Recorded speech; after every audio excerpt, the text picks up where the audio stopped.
छत्रपती शिवाजी महाराज नाव घेताच डोळ्यांसमोर येतो तो पराक्रमाचा इतिहास।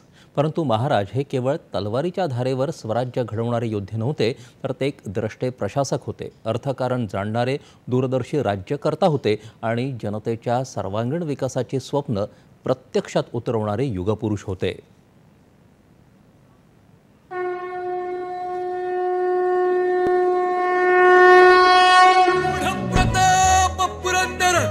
क्षत्रिय कुलावतंस सिंहासनाधीश्वर राजाधिराज श्रीमंत श्री श्री श्री छत्रपती शिवाजी महाराज की।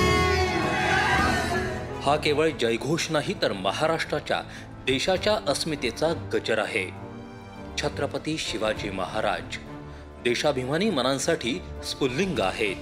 शतकानुशतक अनवनित छळ सहन करणाऱ्या समाजाचं स्वत्व जागं करणं, त्यांना एकत्र आणणं आणि स्वराज्याची भावना रोमारोमात भिनवणं हे किती अवघड होतं।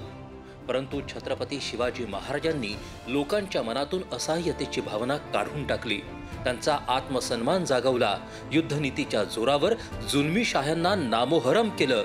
राज्य वाढवण्याबरोबरच ते राज्य भक्कम करण्यासाठी मजबूत प्रशासन उभं करणं हे महाराजांचं खऱ्या अर्थानं अपूर्व कर्तृत्व। स्वराज्याची उभारणी करूनच शिवराय थांबले नाहीत, तर राज्याभिषेक करवून घेत एक नवराज्य स्थापन झाल्याची सार्वभौमत्वाची ग्वाही भारतवर्षात फिरवली। आलमपना म्हणून घेणाऱ्या बादशाह, नवाब, राजे रजवाडे यांच्या उरात धडकी भरवली। महाराजांनी स्वराज्यात व्यापाराला चालना देण्यासाठी मोठ्या बाजारपेठा वसवल्या। बाहेरच्या मोठ्या व्यापाऱ्यांना सोबत घेत स्थानिक व्यापाऱ्यांना, कारागिरांना संधी दिली। त्यामुळे अर्थव्यवस्थेला गती मिळाली आणि हजारो हातांना रोजगार मिळाला। शेतीला उद्योग मानून सिंचन व्यवस्था उभारली, ओसाड जमिनी कसण्यालायक केल्या। समुद्राचं महत्त्व जाणून महाराजांनी स्वतःचं आरमार उभारलं, त्याचा महान वारसा राजमुद्रेच्या चिन्हासह आज आपल्या नौसेनेच्या बोधचिन्हावर झळकत आहे।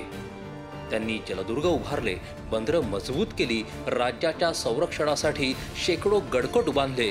प्रत्येक गड फक्त लष्करी केंद्र नव्हता, तर तो प्रशासनाचं आणि अर्थकारणाचं मध्यवर्ती ठिकाण होतं। आताचे पथदर्शी उपक्रम, make in India, skill India, जलसंधारण, स्टार्टअप संस्कृती या सगळ्याची बीज महाराजांच्या धोरणात दिसतात। स्वतःच्या भाषेत राज्यकारभार चालवत राजभाषा कोश तयार केले, स्वतःचं चलन सुरू केलं, कल्पनातीत अशी गुप्तचर व्यवस्था उभारली। कमी मनुष्यबळात वेगानं आणि अचूक वेध घेणारी गनिमी काव्यासारखी युद्ध पद्धती तयार केली। नावा जहाज बांधणी केली, महसुलाची, करांची, नागरिक केंद्री रचना केली। काय आणि किती सांगावं। त्यांनी राज्यकारभाराची एक आदर्श संकल्पना मांडली। अष्टप्रधान मंडळाच्या निर्मितीतून प्रशासनाची घटनात्मक घडी बसवतानाच राज्य रयतेचं राहील याची खातरजमा केली। मूल्याधारित, नैतिक, न्याय्य अशी व्यवस्था असावी, त्याचं पालन स्वतःसह सगळ्यांनी करावं असा कटाक्ष असणारं सुराज्य त्यांनी निर्माण केलं।